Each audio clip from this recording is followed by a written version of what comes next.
قرآن مجید فرقان حمید میں ایک تمثیل میں نے پڑھی، سورہ طارق کی ہے غالباً، آپ بھی ذرا اس کو گھر جا کر پڑھیے گا، کہ اس میں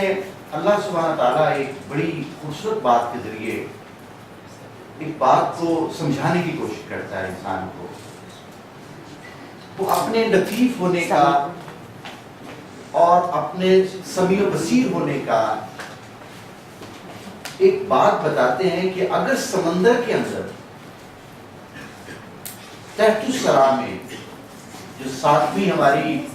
جو زمین ہے وہاں پہ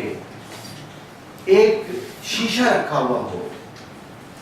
تحت الثری میں ایک شیشہ رکھا ہوا ہو اور اس کے اوپر چیوٹی چل رہی ہو، تو وہ اللہ اس کی پاؤں کی آواز کو سنتا ہے. یعنی اتنی خوبصورت تمثیل کے ذریعے، اتنی بڑی اللہ سبحانہ تعالیٰ ہمیں میٹافر کے ذریعے ایک بات بتانا چاہتے ہیں کہ اللہ کتنا خبیر ہے اور کتنا لطیف چیزوں کو وہ لیتا ہے.